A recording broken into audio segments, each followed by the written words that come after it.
Hello everyone, કેમ છો બધા? હું છું નિલેશ ખંડેરિયા અને શેરમૂડીના વ્યવહારોની આ વિડીયો સિરીઝના 19મા લેક્ચરમાં આપનું સ્વાગત છે. હવે છેલ્લા લેક્ચરમાં આપણે સ્વાધ્યાયનો દાખલા નંબર 16 કમ્પ્લીટ કર્યો હતો. આજે આપણે સ્વાધ્યાયનો દાખલા નંબર 17 ગણવાના છીએ.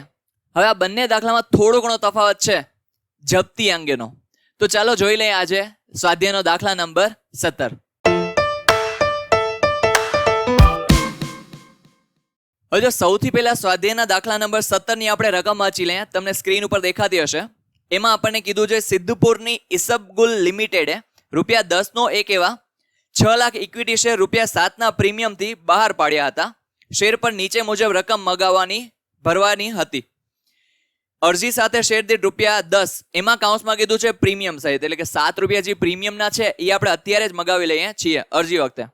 મંજૂરી વખતે શેર દીઠ ₹4, આખરી હપ્તા વખતે શેર દીઠ ₹3, કુલ 9 લાખ શેર માટેની અરજીઓ મળી. હવે અહીંયા જો 6 લાખ શેર આપણે બહાર પાડ્યા હતા, 9 લાખની આપણને અરજીઓ મળી. એટલે આ કેવું ભાણું છે? તો કે વધુ ભાણું છે. કેટલાથી? તો કે 3 લાખ શેરથી. તેના પર ભરાયેલા અરજીના નાણાં પરત કર્યા, એટલે કે વધારાની અરજીઓ નામંજૂર કરી તેના પર ભરાયેલા અરજીના નાણાં પરત કર્યા.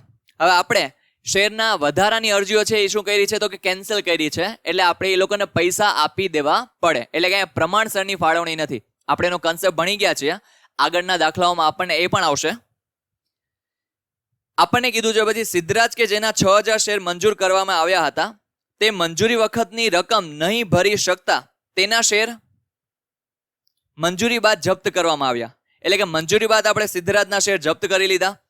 જયસિંહ કે જેના સિદ્ધરાજ અને આ પાછો જયસિંહ કે જેના 4000 શેર મંજૂર કરવામાં આવ્યા હતા, તે આખરી હપ્તા વખતની રકમ નહીં ભરી શકતા તેના શેર આપણે આખરી હપ્તા બાદ જપ્ત કર્યા. બાકીના શેર પર મંજૂરી અને આખરી હપ્તાની રકમ પૂરેપૂરી મળી ગઈ હતી. જપ્ત કરેલા સિદ્ધરાજના 6000 શેર દીઠ ₹7 ના ભાવે મિનલને અને જયસિંહના 4000 શેર દીઠ ₹6 ના ભાવે રુદ્રને ફરી વેચ્યા. કંપનીના ચોપડે ઉપરના વ્યવહારો નોંધવા જરૂરી આમનોંધ પસાર કરો અને શેર જપ્તી ખાતું બનાવો. હવે જો આપણે દરેક દાખલાની જેમ અહીંયા પણ આપણે ટૂંકમાં વિગત દાખલાની લખી લીધી છે, એટલે આપણે ચોપડીની હવે કંઈ જરૂર નથી. હવે સૌથી પહેલા તો વાત કરીએ કે આ દાખલા નંબર 16 કરતાં અલગ કઈ રીતના છે, પછી આપણે આ દાખલો ગણવાની શરૂઆત કરીએ. હવે જો દાખલા નંબર 16માં આપણે જે ગણ્યો હતો એમાં શું કીધું હતું? તો કે ભાઈ મંજૂરી બાદ આપણે જપ્ત કરી લેતા હતા, પણ એ શેર ફરી બહાર પણ પાડી દેતા હતા. પણ અહીંયા જોવા જાવ તો મંજૂરી બાદ શેર જપ્ત તો કર્યા, પણ એ શેર આપણે ફરી અત્યારે બહાર નથી પાડ્યા. એની પહેલા આપણે આખરી હપ્તો મગાવીએ છીએ અને આખરી હપ્તામાં પણ જેણે શેરના હપ્તા નથી ભર્યા એના પણ આપણે શેર જપ્ત કરીએ છીએ. અને આ બંને શેર એટલે કે મંજૂરી અને આખરી હપ્તા વખતે જે પણ આપણે શેર જપ્ત કર્યા હતા એ આપણે બહાર ક્યારે પાડીએ છીએ? તો કે આખરી હપ્તા બાદ. હવે સર તો આમાં તફાવત શું છે? બે વાર તો જપ્તી કરીએ છીએ આપણે. તફાવત ઈ છે, જોઈએ તો જો રકમમાં અરજી, મંજૂરી અને આખરી હપ્તા વખતે. હવે અહીંયા અરજી વખતે હાલો આપણે આટલા રૂપિયા મગાવ્યા છે, એ કોમન છે, આપણને આવડે છે. મંજૂરી વખતે ₹4 મગાવ્યા છે, એમાં સિદ્ધરાજ કે જેની પાસે 6000 શેર હતા એને હપ્તા ભર્યા નથી. હવે આ શેર શું કર્યા? તો કે આપણે કેન્સલ એટલે કે રદ કરી નાખ્યા અને જપ્ત કરી લીધા એના શેર. હવે જોવા જાવ તો આપણે 6 લાખ શેર બહાર પડ્યા હતા, એટલે એનાથી વધારે શેર તો આપણે કોઈને આપી શકવાના નથી. હવે 6 લાખ જે આપણા માર્કેટમાં શેર હતા એમાંથી 6000 આપણે મંજૂરી પછી જપ્ત કરી લીધા. એટલે કે આખરી હપ્તો જ્યારે આપણે મગાવશું, શું કરશું? તો કે જ્યારે આપણે આખરી હપ્તો મગાવીએ છીએ ત્યારે આપણા માર્કેટમાં કેટલા શેર છે? તો કે 5,94,000. કેટલા? 5,94,000. આ દાખલામાં તફાવત છે. એટલે કે આખરી હપ્તો તમે ખાલી 5,94,000 શેર પર મગાવશો. શું કામ એને સર? તો કે જો અહીંયા આજે 6000 શેર જપ્ત કર્યા છે, એના પછી આપણે અત્યારે બહાર નથી પાડ્યા, એટલે એ શેર આપણી પાસે આવી ગયા છે, અત્યારે બહાર પાડ્યા નથી. હવે આખરી હપ્તા વખતે પણ આ 4000 જયસિંહભાઈ છે એ 4000 શેર પર રૂપિયા ભરતા નથી, તો આપણે એ પણ જપ્ત કરી લીધા.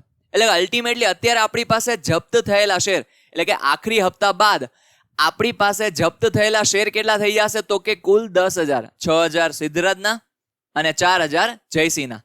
હવે એ આપણે આખરી હપ્તા, આ બંને શેર આપણે બહાર ક્યારે પાડીએ છીએ? તો કે આખરી હપ્તા બાદ. આ તફાવત છે દાખલા 16 અને દાખલા 17 વચ્ચે. હવે આ શેર આપણે બહાર પાડીએ છીએ. અહીંયા કીધું છે સિદ્ધરાજના 6000 શેર આપણે ₹7 લેખે બહાર પાડ્યા અને જયસિંહના 4000 શેર આપણે ₹6 લેખે ફરી બહાર પાડ્યા છે. તો પેલા રકમમાં આપણને ખબર પડી, તો આપણે એના પછી આપણે દાખલો ગણવાની શરૂઆત કરીએ. એટલે 16 અને 17માં તફાવત એટલો જ છે કે 16મા દાખલામાં આપણે જપ્તી કરી અને ફરી બહાર પણ પાડી દેતા હતા, પણ અહીંયા આપણે શું કરીએ તો કે જપ્તી કરી અને આખરી હપ્તો મગાવી લઈએ છીએ અને પછી આખરી હપ્તા વખતે પણ જે લોકો નથી ભરતા એના પણ આપણે શેર જપ્ત કરીએ છીએ અને બહાર ક્યારે પાડીએ છીએ તો કે સૌથી છેલ્લે. એટલે અહીંયા એક વસ્તુ સારી છે કે આપણે ફરી બહાર પાડશું એટલે કે ઓલી મૂડી અનામતની આમનોંધ છે ને એ છેલ્લે પસાર થશે. તો હવે જોઈએ પહેલી આમનોંધ. હવે પહેલી આમનોંધ તમને બધાને ખબર છે કે શું થશે તો કે શેર હોલ્ડરો એટલે કે શેર અરજદારો અત્યારે કહેવાય, શેર અરજદારો અરજી વખતે શું કરે તો કે અરજીના રૂપિયા અને શેરની અરજી એ શું કરે તો કે કંપનીમાં મોકલાવે. એટલે કંપનીની બેંક સિલક શું થાય તો કે વધે. શું થાય? વધે. તો બેંક ખાતું શું થાય કંપનીનું તો કે ઉધાર. તો અહીંયા પહેલી આમનોંધ જોઈએ તો શું થશે તો કે બેંક ખાતે ઉધાર. કેટલા રૂપિયા તો કે આપણે બહાર કેટલા પડ્યા હતા તો કે 6 લાખ, પણ આપણને અરજીઓ કેટલાની આવી તો કે 9 લાખની. એટલે કે આ ભરણું છે એ કેવું ભરાયું છે તો કે વધુ ભરાયેલું છે. તો અહીંયા આપણી પાસે બેંકમાં રૂપિયા કેટલા આવશે અરજી વખતે તો કે 9 લાખની અરજીઓ આવી, એટલે 9 લાખ એને ગુણ્યા અરજી વખતે કુલ રૂપિયા કેટલા છે તો કે 10 રૂપિયા. તો 9 લાખ એને ગુણ્યા 10 તો કેટલા થશે તો કે 90 લાખ રૂપિયા આપણી પાસે અત્યારે આવ્યા અરજી વખતે. હવે તે ઇક્વિટી શેર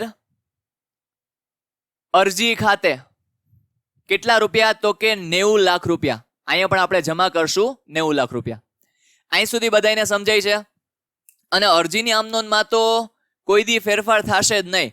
સિમ્પલ આટલી વાત છે કે જેટલી તમને અરજીઓ મળી છે એને ગુણ્યા અરજીની રકમ, આમનોંધ કોમન જ થશે. બેંક ખાતે ઉધાર તે ઇક્વિટી શેર અરજી ખાતે કોઈ દિવસ ફરશે નહીં. એટલે કે 8 માર્કમાંથી તમારો એટલીસ્ટ અડધો માર્ક તો અહીંયા કન્ફર્મ થઈ જ જશે.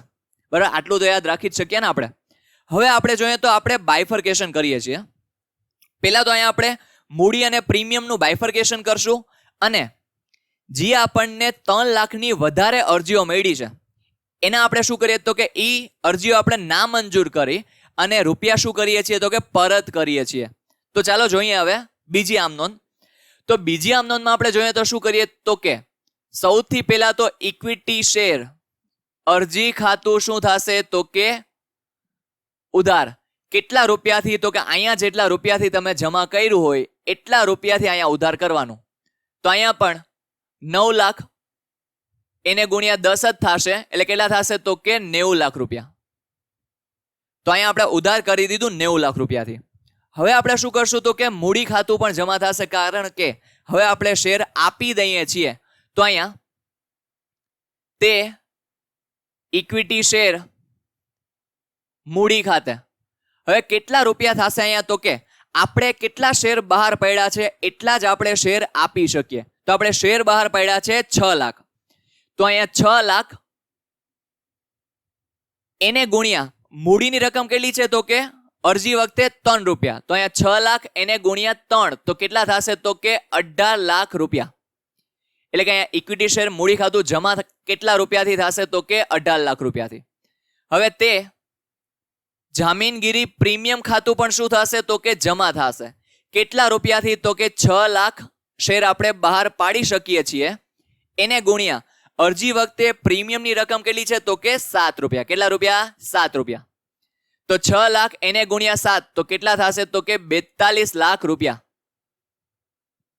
એના પછી તે હવે અહીંયા જોવા જઈએ તો આપણે 6 લાખ શેર તો બહાર પાડી દીધા, પણ જે 3 લાખની આપણને વધારાની અરજીઓ મળી છે એ આપણે શું કરી તો કે નામંજૂર કરી અને એના રૂપિયા જો તમે શેર નામંજૂર કરો તો રૂપિયા શું કરી દેવા પડે તો કે પરત કરી દેવા પડે અને આપણને દાખલામાં કીધું પણ છે. તો અહીંયા હવે આપણી બેંક સિલક શું થશે તો કે ઘટશે. એટલા માટે બેંક ખાતું શું થશે તો કે જમા. કેટલા રૂપિયાથી તો કે વધારાની અરજીઓ કેટલી છે તો કે 3 લાખ. તો 3 લાખ એને ગુણ્યા અરજીની કુલ રકમ કેટલી છે તો કે 10 રૂપિયા. તો 3 લાખ એને ગુણ્યા 10 તો કેટલા થશે તો કે 30 લાખ રૂપિયા. અહીં લગીને સમજાય છે બધાને? હા, અહીંયા આપણું કેવું ભાણું હતું તો કે વધુ ભાણું હતું, એટલે વધારાની અરજીઓ આપણે શું કરીએ છીએ તો કે નામંજૂર કરીએ છીએ અને રૂપિયા પણ પરત આપીએ છીએ. હવે જ્યારે પણ કંપની રૂપિયા પરત કરે ત્યારે કંપનીની બેંક સિલક શું થાય તો કે ઘટે. હવે બેંક સિલક ઘટે તો બેંક ખાતું શું થાય તો કે જમા. તો અહીંયા આપણે કર્યું બેંક ખાતું જમા. હવે આપણે શું કરશું તો કે મંજૂરીનો હપ્તો પહેલા આપણે મગાવશું, પછી શેર હોલ્ડરો શું કરશે તો કે રૂપિયા ભરશે. તો અહીંયા પહેલા આપણે શું કરીએ તો કે મંજૂરીનો હપ્તો મગાવી લઈએ. કેટલા શેર પર તો કે આપણે કેટલા શેર બહાર પડ્યા છે તો કે 6 લાખ, તો એટલા ઉપર આપણે હપ્તો મગાવી લઈએ. તો અહીંયા મગાવવાની આમ નોંધ ત્રીજી, ઇક્વિટી શેર મંજૂરી ખાતું શું થશે તો કે ઉધાર. કેટલા રૂપિયાથી તો કે શેર કેટલા આપણે બહાર પડ્યા છે તો કે 6 લાખ, એને ગુણ્યા મંજૂરી વખતેનો હપ્તો કેટલાનો છે તો કે 4 રૂપિયાનો. તો 6 લાખ એને ગુણ્યા 4 તો કેટલા થશે અહીંયા તો કે 24 લાખ રૂપિયા. અહીં લગીને સમજાય છે? તે ઇક્વિટી શેર મૂડી ખાતે અહીંયા પણ કેટલા રૂપિયા તો કે અહીંયા પ્રીમિયમ તો કઈ છે નહીં, તો જે પણ હોય કે ના હોય તો કે મૂડીના જ હોય. તો અહીંયા ઇક્વિટી શેર મૂડી ખાતે કેટલા થશે તો કે 24 લાખ રૂપિયા. તો અહીંયા આપણા શેર મગાવવાની એટલે કે મંજૂરીનો હપ્તો મગાવવાની આમનો અહીંયા થઈ ગઈ પૂરી. હવે આપણને ખબર પડે છે કે આ સિદ્ધરાજભાઈ તો રૂપિયા ભરતા જ નથી, તો કાંઈ વાંધો નહીં, નો ભરે તો આપણે એને હમણાં જપ્ત કરી જ લેશું શેર. તો અહીંયા સિદ્ધરાજભાઈ પાસે કેટલા શેર છે તો કે 6000 શેર છે. કેટલા શેર છે? 6000 શેર છે. 6 લાખ શેર આપણે બહાર પાડેલા હતા, એટલે કે 6 લાખ શેર પર મંજૂરીનો રકમ મગાવી હતી, એમાંથી 6000 બાદ કરો તો કેટલા વધે તો કે 5,94,000 શેર આપણી પાસે હજી એવા છે કે જેની ઉપર આપણી પાસે આપણને પ્રોપર રકમ મળે છે. તો અહીંયા ચોથું, બેંક ખાતે શું કરશું આપણે તો કે ઉધાર કરશું, કારણ કે કંપનીની બેંક સિલક શું થશે તો કે વધશે. તો અહીંયા બેંક ખાતે ઉધાર કેટલી રકમ સર તો કે 6 લાખમાંથી 6000 બાદ કરો તો કેટલા આવે તો કે 5,94,000 ગુણ્યા મંજૂરીનો હપ્તો છે કેટલાનો તો કે 4 રૂપિયાનો, તો એને ગુણ્યા 4. તો અહીંયા કેટલા રૂપિયા થશે તો કે 23,76,000 રૂપિયા. તો અહીંયા 23,76,000 રૂપિયા. તે જમા શું થશે તો કે તે ઇક્વિટી શેર કયું ખાતું તો કે મંજૂરી ખાતું. તો તે ઇક્વિટી શેર મંજૂરી ખાતે શું આપણે કરશું તો કે જમા. કેટલા રૂપિયા તો કે 23,76,000 રૂપિયા. અહીં સુધી બધાને ક્લિયર થાય છે? હા, અહીંયા પણ આપણે બાકી હપ્તા ખાતું ઊભું કરતા નથી. જો બાકી હપ્તા ખાતું આપણે ઊભું કરતા હોય તો થોડીક સિચ્યુએશન એટલે કે આમનોનમાં થોડોક ફેરફાર થઈ જશે. શું થશે તો કે અહીંયા હજી એક વધારાનું બાકી હપ્તા ખાતું પણ ઉધાર થશે. કેટલા રૂપિયાથી તો કે 24,000 થી. કેમ ખબર પડી તો કે 6000 એને ગુણ્યા 4 તો 24,000 થી એ ઉધાર થશે અને ઇક્વિટી શેર મંજૂરી ખાતું જમા થશે, કુલ 24 લાખ રૂપિયાથી જમા થશે. આટલો ખાલી તફાવત આવશે. હવે આપણે જોઈએ મંજૂરીનો હપ્તો આપણે મગાવી લીધો, એમાં સિદ્ધરાજભાઈએ રૂપિયા પણ ભર્યા નથી. હવે આપણે શું કર્યા તો કે સિદ્ધરાજભાઈએ કીધું કે હું રૂપિયા ભરવાનો નથી, તો આપણે પણ કીધું કાંઈ વાંધો નહીં, જલસા કરતું તમ તારે. આપણે એના શેર શું કરી લેશું તો કે જપ્ત કરી લેશું. હવે શેર જપ્ત કરીએ ત્યારે શું થાય તો કે ઇક્વિટી શેર મૂડી ખાતું શું થશે તો કે ઉધાર. અને આપણે સિદ્ધરાજભાઈના જેટલા પણ શેર છે એની પર એણે જેટલી મૂડી પેટે રકમ ભરેલી છે, કેના પેટે મૂડી પેટે રકમ ભરેલી છે, એ આપણે શું કરી લેશું તો કે જપ્ત કરી લેશું. તો અહીંયા આમ નોંધ કરીએ તો જપ્તીની પાંચમી, ઇક્વિટી શેર મૂડી ખાતે શું થશે તો કે ઉધાર. કેટલા રૂપિયા તો કે આપણે કેટલા શેર જપ્ત કરીએ છીએ તો કે 6000. તો અહીંયા 6000 એને ગુણ્યા આપણે મૂડી પેટે કેટલા રૂપિયા મંજૂરી સુધી મગાવી લીધા છે તો કે 3 હતા અરજી વખતે, 4 હતા મંજૂરી વખતે. તો કુલ કેટલા રૂપિયા આપણે મૂડી પેટે મગાવી લીધા છે તો કે 7 રૂપિયા. તો 6000 એને ગુણ્યા 7 તો કેટલા થાય તો કે 42,000 રૂપિયા. તે ઇક્વિટી શેર શું કરશું તો કે જપ્તી ખાતે. જપ્તી આપણો શું છે? એક પ્રકારનો ફાયદો જ છે, કારણ કે શેર પણ લઈ લીધા અને રૂપિયા પણ લઈ લીધા. તો તે ઇક્વિટી શેર જપ્તી ખાતે કેટલા રૂપિયા તો કે અહીંયા 6000 શેર છે એને ગુણ્યા અરજી વખતે જે રૂપિયા ભર્યા છે એમાંથી મૂડીના આપણે ક્યાં લઈ જશું તો કે જપ્તી ખાતે. હવે અરજી વખતે મૂડીના કેટલા રૂપિયા છે તો કે 3 રૂપિયા. તો 6,000 એને ગુણ્યા 3 તો કેટલા થશે તો કે 18,000 રૂપિયા. અહીં સુધી સમજાય છે. એના પછી તે શું કરશું તો કે મંજૂરીનું ખાતું જો હજી સુધી શું છે તો કે ખુલ્લું છે. શું છે? ખુલ્લું છે. તો અહીંયા 6,000 થી એટલે કે 24,000 થી 6,000 શેર પર 4 રૂપિયા લેખે ખાતું શું છે તો કે ખુલ્લું છે. તો તે ઇક્વિટી શેર મંજૂરી ખાતું આપણે શું કરશું તો કે જમા કરશું. કેટલા રૂપિયાથી તો કે 24,000 થી. ગણતરી દર્શાવી દો અહીંયા. 6,000 એને ગુણ્યા 4. તો અહીંયા હવે જો મંજૂરી ખાતું અહીંયા બંધ થઈ ગયું. જોઈ લઈએ. પહેલા આપણે શું કર્યું તો કે મંજૂરી ખાતું 24 લાખ થી ઉધાર કર્યું છે. પછી અહીંયા 23,76,000 થી અહીંયા જમા કર્યું અને 24,000 થી પાછું અહીંયા જમા કર્યું. એટલે જપ્તી પછી આપણે કીધું હતું કે તમારા ખાતાઓ શું થઈ જશે તો કે બંધ થઈ જશે. તો અહીંયા તમે જોઈ શકો છો જપ્તી પૈતી એટલે મંજૂરીનું ખાતું પણ જો શું થઈ ગયું? બંધ થઈ ગયું. જી અહીંયા જ્યારે આપણે હપ્તો ઓલો નહોતો ભરતો સિદ્ધરાજભાઈ ત્યારે ખુલ્લું રહેતું હતું. જો હવે અહીંયા નવો એક કન્સેપ્ટ આવ્યો. શું આવ્યો તો કે અહીંયા 6,000 શેર આપણે જપ્ત કરી લીધા પણ ફરી બહાર પાડ્યા નથી. એટલે કે હવે 6 લાખમાંથી 6,000 તો આપણી પાસે છે એટલે કે જપ્ત કરી લીધા છે. તો એના સિવાયના આપણી પાસે હવે માર્કેટમાં કેટલા શેર છે તો કે 6 લાખમાંથી 6,000 બાદ કરો તો કેટલા શેર આપણા માર્કેટમાં છે તો કે 5,94,000. કેટલા? 5,94,000. તો એના પર આપણે શું કરશું તો કે આખરી હપ્તો મગાવશું. કારણ કે આપણે ફરી બહાર નથી પાડતા તો શું કરી લેવાનું તો કે આખરી હપ્તો મગાવી લેવાનો. તો અહીંયા આખરી હપ્તો છે કેટલા રૂપિયાનો તો કે 3 રૂપિયાનો. કેટલા રૂપિયાનો? 3 રૂપિયાનો. તો અહીંયા 6 લાખ એને ગુણ્યા 3 રૂપિયા લેખે આપણે હપ્તો પહેલા મગાવશું પછી લોકો રૂપિયા ભરશે. તો અહીંયા મગાવવાની આમ નોંધ કરીએ. છઠ્ઠું શું તો કે ઇક્વિટી શેર આખરી હપ્તા ખાતે શું કરશું તો કે ઉધાર. કેટલા? તો કે 5,94,000 એને ગુણ્યા કેટલા તો કે આખરી હપ્તો છે કેટલા રૂપિયાનો તો કે 3 રૂપિયાનો. તો 5,94,000 એને ગુણ્યા 3 તો કેટલા થશે તો થશે 17,82,000. તો અહીંયા આપણે લખી નાખશું 17,82,000. તે ઇક્વિટી શેર મૂડી ખાતે કેટલા રૂપિયા? અહીંયા પણ 17,82,000. તો અહીંયા આપણી આ આખરી હપ્તો મગાવવાની આમ નોંધ થઈ ગઈ પૂરી. હવે જો પહેલી વાર તમને દાખલામાં આવ્યું કે ઇક્વિટી શેર મૂડી ખાતું જમા ઓછી રકમથી થયું એટલે કે 6,000 શેર અત્યારે શું છે તો કે આપણી પાસે પડ્યા છે. 6 લાખમાંથી 6,000 શેર આપણી પાસે પડ્યા છે તો 5,94,000 જ માર્કેટમાં છે. તો એની ઉપર જ આપણે શું કરશું તો કે રૂપિયા મગાવશું. બરાબર? આ કંઈક નવી સિચ્યુએશન તમારા માટે થઈ. હવે શું કરશું તો કે હવે આખરી હપ્તો જ્યારે લોકો ભરે છે ત્યારે જયસિંહભાઈ છે જેની પાસે કેટલા શેર છે તો કે 4,000 શેર છે. એ અત્યારે રૂપિયા ભરતા નથી. એના સિવાયના બધા લોકો રૂપિયા ભરી દે છે. હવે એક તો જો આપણા માર્કેટમાં અત્યારે કેટલા શેર છે તો કે 5,94,000. એમાંથી 4,000 શેર પર જયસિંહભાઈ રૂપિયા ભરતા નથી. કોણ નથી ભરતું તો કે જયસિંહભાઈ રૂપિયા ભરતા નથી. તો હવે અહીંયા આપણને કેટલા શેર પર રકમ મળે છે તો કે 5,94,000. એમાંથી જો તમે 4,000 બાદ કરો તો કેટલા શેર વધ્યા તો કે 5,90,000. કેટલા? 5,90,000. એની ઉપર તો આપણને રૂપિયા મળે છે તો કે હા સર.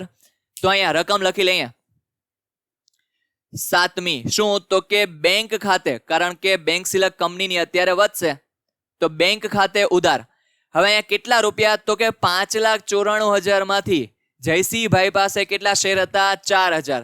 ઈ અત્યારે આખરી હપ્તો ભરતા નથી તો 5,90,000 શેર પર આખરી હપ્તો છે કેટલાનો તો કે 3 રૂપિયાનો. તો 5,90,000 ગુણ્યા 3 કેટલા થશે તો કે 17,70,000 રૂપિયા. તો અહીંયા 17,70,000 રૂપિયા. તે આપણે શું કરશું તો કે તે ઇક્વિટી શેર આખરી હપ્તા ખાતે, તે ઇક્વિટી શેર આખરી હપ્તા ખાતે કેટલા રૂપિયા તો કે 17,70,000 રૂપિયા. હવે અહીંયા પણ આપણે બાકી હપ્તા ખાતું ઊભું કર્યું નથી એટલે આપણે જોઈ લેશું તો કે જો આખરી હપ્તા ખાતું અત્યારે શું હશે તો કે ખુલ્લું હશે. જોઈ લે 17,82,000 થી અહીંયા શું થયું છે તો કે ઉધાર થયું છે. 17,70,000 થી અહીંયા શું થયું છે તો કે જમા થયું છે. તો અહીંયા ખાતું અત્યારે આખરી હપ્તો શું છે તો કે ખુલ્લું છે. હવે આખરી હપ્તા બાદ આપણે શું કરીએ તો કે જયસિંહના શેર પણ શું કરીએ છીએ તો કે જપ્ત કરીએ છીએ. શું કરીએ છીએ? જપ્ત. તો અહીંયા 4,000 શેર આપણે જપ્ત કરી પછી આપણે આ બંને શેર ફરી બહાર પાડી દઈએ છીએ. તો પહેલા આપણે જપ્ત કરી લઈએ આ શેર, 8મી આમ નોંધ. હવે અહીંયા ઇક્વિટી શેર જ્યારે પણ તમે જપ્ત કરતા હોય ત્યારે ઇક્વિટી શેર મૂડી ખાતું શું થાય તો કે ઉધાર. તો અહીંયા ઇક્વિટી શેર મૂડી ખાતે ઉધાર. કેટલા રૂપિયા તો કે આપણે કેટલા શેર જપ્ત કરીએ છીએ તો કે 4,000 શેર આપણે જપ્ત કરીએ છીએ. કોના? તો કે જયસિંહના. તો એ 4,000 એને ગુણ્યા. હવે તમે બધા હપ્તા મગાવી લીધા છે તો કે હા સર. તો મૂડીના કુલ કેટલા રૂપિયા તમે મગાવી લીધા છે તો કે 3 અરજી વખતે, 4 મંજૂરી વખતે અને 3 આખરી હપ્તા વખતે. તો કેટલા રૂપિયા થાય તો કે 10 રૂપિયા. તો અહીંયા 4,000 એને ગુણ્યા 10 તો કેટલા થાય તો કે 40,000 રૂપિયા. હવે અહીંયા શું કરશું તો કે તે ઇક્વિટી શેર જપ્તી ખાતે કેટલા રૂપિયા તો કે અહીંયા કેટલા રૂપિયા જયસિંહભાઈએ મૂડી પેટે અત્યાર સુધી ભરેલા છે તો કે આપણે જોઈએ તો અરજીનો હપ્તો ભર્યો તો કે હા સર, મંજૂરીનો હપ્તો ભર્યો તો કે હા સર. હવે અરજી વખતે મૂડીના કેટલા તો કે 3 રૂપિયા, મંજૂરી વખતે મૂડીના કેટલા તો કે 4 રૂપિયા. તો કુલ કેટલા રૂપિયા અત્યારે ભર્યા છે તો કે 7 રૂપિયા મૂડી પેટે જયસિંહભાઈએ ભરેલા છે. તો અહીંયા જપ્તી ખાતું જમા થશે કેટલા રૂપિયાથી તો કે 4,000 શેર પર ગુણ્યા જપ્તીના શેર દીઠ કેટલા તો કે 7 રૂપિયા. તો કેટલા થાય તો કે 7 × 4 = 28. તો અહીંયા 28,000 રૂપિયા. હવે આપણે કરશું હજી જમા તે. હવે અહીંયા આખરી હપ્તા ખાતું શું છે તો કે ખુલ્લું છે. તે ઇક્વિટી શેર આખરી હપ્તા ખાતે કેટલા રૂપિયા તો કે 4,000 શેર હતા એને ગુણ્યા આખરી હપ્તો કેટલાનો હતો તો કે 3 રૂપિયાનો. તો અહીંયા 4,000 એને ગુણ્યા 3 તો કેટલા થશે તો કે 12,000 રૂપિયા. તો અહીંયા આપણી જયસિંહભાઈના પણ શેર જપ્તીની આમનોંધ થઈ ગઈ અહીંયા પૂરી. હવે આવે છે શું કરીએ છીએ આપણે તો કે આખરી હપ્તા બાદ સિદ્ધરાજના શેર પણ બહાર પાડી દઈએ છીએ અને જયસિંહના શેર પણ શું કરીએ તો કે બહાર પાડી દઈએ છીએ. તો જોઈએ તો 9મી આમ નોંધ. હવે જો અહીંયા આપણને કીધું છે જપ્ત કરેલા શેર આખરી હપ્તા બાદ બહાર પાડ્યા. હવે સિદ્ધરાજના શેર છે એ 6,000 શેર 7 રૂપિયા લેખે બહાર પાડ્યા. કેટલા રૂપિયા? 7 રૂપિયા લેખે. અને જયસિંહના 4,000 શેર કેટલા લેખે બહાર પાડ્યા તો કે 6 રૂપિયા લેખે. હવે અહીંયા ખાસ સમજો. હવે જો અહીંયા તમે બેયની એક સાથે પણ આમ નોંધ કરી શકો છો અને અલગ અલગ પણ કરી શકો છો. પણ આપણે પહેલી જ વાર આવી સિચ્યુએશન સમજીએ છીએ તો હું પ્રિફર કરું કે તમે 12મામાં બેયની આમ નોંધ એટલે કે સિદ્ધરાજના શેર પણ અલગથી બહાર પાડો અને જયસિંહના શેર પણ શું કરો તો કે અલગથી બહાર પાડો. હા, કોને બહાર પાડો છો એનું આપણે કાંઈ કામ નથી. તો આપણે પહેલા છે ને સિદ્ધરાજના શેર બહાર પાડી લઈએ. હવે સિદ્ધરાજના શેર બહાર પાડવાની આમ નોંધ જો આપણે જોઈએ તો કંઈક આવી રીતના થશે. હવે સિદ્ધરાજના શેર આપણે કેટલા રૂપિયા લેખે બહાર પાડીએ છીએ તો કે 7 રૂપિયા લેખે. હવે પહેલા આપણને જેટલી ખબર પડતી હોય ને એટલી સિચ્યુએશન પહેલા પૂરી કરતી જવાય. હવે અહીંયા આપણને ખબર શું પડે તો કે સર 6,000 શેર આપણે બહાર પાડ્યા કેટલા લેખે? 7 લેખે. એટલે કે 7 રૂપિયા આપણને શેર દીઠ શું થાય છે તો કે મળે છે તો કે હા. તો આપણને એટલી તો ખબર પડે કે બેંક સિલક કંપનીની શું થશે તો કે વધશે. શું થશે? વધશે. તો બેંક ખાતું અહીંયા શું આપણે કરશું તો કે ઉધાર. આટલી તો ખબર પડી બધાને તો કે આટલી તો ખબર પડે. બેંક ખાતું ઉધાર થયું કેટલા રૂપિયાથી તો કે 6,000 એને ગુણ્યા 7 એટલે કેટલા થશે તો કે 42,000 રૂપિયા. હવે અહીં લગીને તો ખબર પડે જ ને બધાને કે ભાઈ 7 રૂપિયા આપણે શેર બહાર પડ્યા તો શેર દીઠ આપણને 7 રૂપિયા તો મળશે તો કે હા. તો અહીંયા 42,000 અત્યારે કંપનીની બેંકમાં આવશે એટલે કે બેંક સિલક વધશે. તો બેંક ખાતું શું થઈ ગયું તો કે ઉધાર. હવે આપણે દર વખતે જેટલો આપણે વટાવ આપીએ છીએ, હવે જો અહીંયા આપણે બધા હપ્તા મગાવી લીધા છે એટલે કે આ શેર અત્યારે થઈ ગયો છે કેટલાનો તો કે 10 રૂપિયાનો થઈ ગયો છે. કારણ કે મૂડીનો જેટલા રૂપિયા હોય એટલા રૂપિયાનો આ શેર કહેવાય. તો બધા રૂપિયા આપણે મગાવી લીધા છે એટલે કે શેર અત્યારે આ કંપનીનો થઈ ગયો છે 10 રૂપિયાનો. તો અહીંયા આપણે જપ્તીમાંથી કેટલા રૂપિયા વાપરશું? તો કે અહીંયા ઇક્વિટી શેર જપ્તી ખાતે ઉધાર. હવે અહીંયા કેટલા રૂપિયા? તો કે 6000 શેર આપણે બહાર પાડ્યા. હવે શેર હતો કેટલાનો? તો કે 10 રૂપિયાનો. કેટલા રૂપિયાનો? 10 રૂપિયાનો. એમાંથી આપણે 7 રૂપિયાએ બહાર પાડ્યો છે. કેટલા રૂપિયાએ? 7 રૂપિયાએ. તો આપણે કેટલા રૂપિયાનો વટાવ આપ્યો? તો કે 3 રૂપિયાનો. કેટલા રૂપિયાનો? 3 રૂપિયાનો. તો એ આપણે ક્યાંથી વાપરશું? તો કે જપ્તીમાંથી. તો 6000 એને ગુણ્યા 3 તો કેટલા થાય? તો કે 18000 રૂપિયા. અહીં સુધી ક્લિયર થાય છે? હવે જ્યારે પણ આપણે શેર બહાર પાડીએ ત્યારે ઇક્વિટી શેર મૂડી ખાતું શું થાય? તો કે જમા. તો અહીં આપણે લખશું તે ઇક્વિટી શેર મૂડી ખાતે જમા. કેટલા રૂપિયા? તો કે 6000 શેર આપણે બહાર પાડ્યા અને શેર અત્યારે કેટલાનો થઈ ગયો છે? તો કે 10 રૂપિયાનો. તો અહીંયા થશે 60000 રૂપિયા જમા. અહીં સુધી સમજાય છે? તો કે સર હા. હાલો તો અહીંયા આપણે સિદ્ધરાજના શેર શું કરી લીધા? તો કે બહાર પાડી લીધા. બરાબર. પાછું રિપીટ કરું છું. બેંક ખાતે ઉધાર 42000, ઇક્વિટી શેર જપ્તી ખાતે 18000, તે ઇક્વિટી શેર મૂડી ખાતે 60000.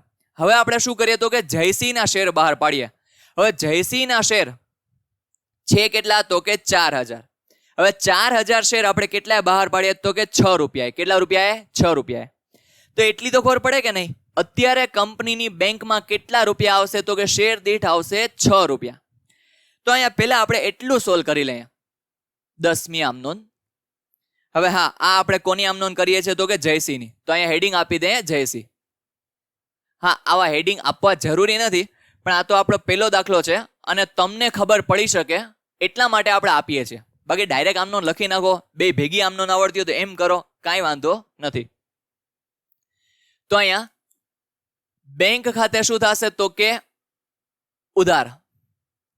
કેટલા રૂપિયા? તો કે 4000 શેર આપણે બહાર પાડ્યા છે. કેટલા રૂપિયા? તો કે 6 રૂપિયા. તો 4000 એને ગુણ્યા 6 તો કેટલા થાય? તો કે 24000 રૂપિયા. અહીં સુધી ક્લિયર થાય છે? કારણ કે કંપનીની બેંક સિલક વધે છે તો બેંક ખાતું શું થાય? તો કે ઉધાર. હવે જોઈએ તો હવે આપણો અત્યારે શેર છે કેટલાનો? તો કે 10 રૂપિયાનો. કેટલા રૂપિયાનો? 10 રૂપિયાનો.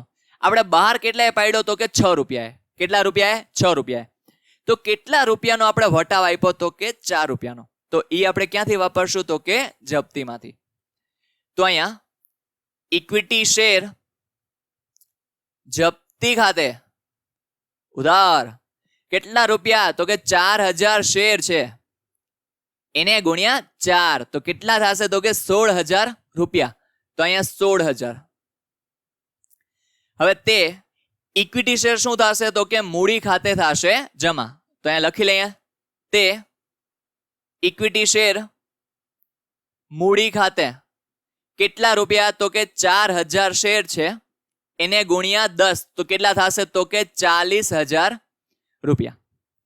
અહીં લગીને બધાને સમજાય છે? તો કે હા સર. હવે હા, એક વસ્તુ સારી એ છે કે આમાં તમને નથી સમજાણું તમે રિપીટ કરીને જોઈ શકશો. દાખલો તમને જો ન સમજાય તમે 10 વારે જોઈ શકો, 15 વારે જોઈ શકો. જ્યાં લગી ન સમજાય કન્સેપ્ટ ત્યાં સુધી તમે દાખલો જોઈ શકશો. એ એક સારું છે અત્યારે ઓનલાઈનનું. હવે આપણે જો પાછું રિપીટ કરી લઈએ આ બે, કારણ કે આ બે તમારા માટે નવું છે ખાલી.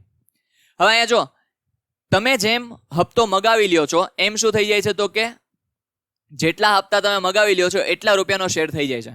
તો અહીંયા આપણે મૂડી પેટે 10 રૂપિયા મગાવી લીધા છે. તો અત્યારે આ શેર કેટલાનો થઈ ગયો આખરી હપ્તા બાદ? તો કે 10 રૂપિયાનો. હવે સિદ્ધરાજનો શેર આપણે 7 રૂપિયાએ બહાર પાડ્યો છે એટલે 3 રૂપિયા વટાવ આપ્યો તો એ આપણે જપ્તીમાંથી વાપરો.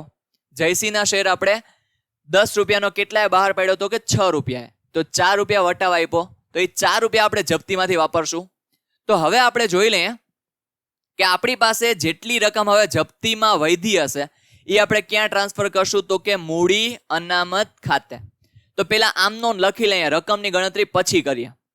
તો અહીંયા ઇક્વિટી શેર જપ્તી ખાતે આપણે શું કરશું? તો કે ઉધાર. તે મૂડી અનામત ખાતે. આમ નોંધ તો આ જ થશે? તો કે હા સર આ જ થશે. હવે જેટલા રૂપિયા વધ્યા છે એની ગણતરી કરવી પડે. તો કે 2-3 રીતના હું તમને ગણતરી બતાવું. પેલા તો છે ને ગુણાકાર કરીને, જેમ કે આપણી પાસે વધ્યા કેટલા? તો કે જો પેલા સિદ્ધરાજના શેર પર જો આપણી પાસે જપ્તીની રકમ કેટલી વધી એની ગણતરી કરીએ તો આપણી પાસે સિદ્ધરાજના શેર પર જપ્તીની રકમ હતી 3 રૂપિયા, એમાંથી આપણે 3 રૂપિયા વાપરી નાખ્યા છે. શું? તો કે સિદ્ધરાજના શેર પર આપણી પાસે જપ્તીની રકમ હતી 3 રૂપિયા, એમાંથી આપણે 3 રૂપિયા વાપરી નાખ્યા છે.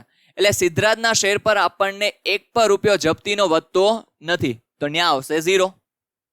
એના પછી જોઈએ તો જયસિંહ પાસે, એટલે કે જયસિંહના શેર આપણે જપ્ત કર્યા ત્યારે શેર દીઠ આપણી પાસે જપ્તી આવી હતી 7 રૂપિયાની. કેટલા રૂપિયાની? 7 રૂપિયાની. એમાંથી તમે વાપરા કેટલા? તો કે 4 રૂપિયા. કેટલા રૂપિયા? 4 રૂપિયા. તો 3 રૂપિયા તમારી પાસે હજી વધ્યા? તો કે હા. તો 4000 એને ગુણ્યા 3 કેટલા થશે? તો કે 12000 રૂપિયા. 12000 રૂપિયા. અહીં લગીને સમજાય છે બધાને? આ રીતના ગણતરી દર્શાવી શકો. બીજું તમે એમ પણ દર્શાવી શકો છો કે તમને ખબર જ છે કે જેટલા રૂપિયા જપ્તીના વૈધા છે એ આપણે શું કરી લેવાના છે? તો કે મૂડી અનામત ખાતે ટ્રાન્સફર કરી દેવાના છે. તો અહીંયા જોઈ લે, પહેલા તો જો અહીંયા જપ્તી ખાતું પહેલા અહીંયા 18000 થી આવ્યું, બરાબર. 18000 માંથી 18 ગયા એટલે વૈધા 0. પછી આમાં 28 માંથી 16 ગયા. હવે 28 માંથી જો તમે 16 બાદ કરો તો વધે કેટલા? તો કે 12000 રૂપિયા. આમ પણ તમે બાદબાકી કરીને ગણતરી દર્શાવી શકો છો. તો અહીંયા કંઈક આપણે આવી રીતના આપણો દાખલો પૂરો થયો. હવે અહીંયા જોવા જઈએ તો તમને ઇક્વિટી શેર એટલે કે શેર જપ્તી ખાતું પણ બનાવવાનું કીધું છે. તો એ તમને ખાતા બનાવતા તો આવડે જ છે, કારણ કે તમારી પાસે આમ નોંધ છે. તો એની સિમ્પલી તમારે શું કરવાની છે? તો કે ખતાવણી. છતાં પણ તમારી સ્ક્રીન સામે હવે દેખાતું હશે, જો એમાં ખાલી જોતા જાજો. પેલા શેર જપ્તીનું આપણને યાદ હોય તો ખાતાનું ફોર્મેટ શું છે? તો કે સૌથી પેલું છે તારીખ, વિગત, નોપા આવે છે પણ એ કોઈ બનાવતું નથી, એટલે કે નોંધ હોય પાના નંબર. તારીખ, વિગત, રકમ, રૂપિયા. આ કઈ બાજુ? તો કે ઉધાર બાજુ. પછી સેમ એથી એવું જમા બાજુ.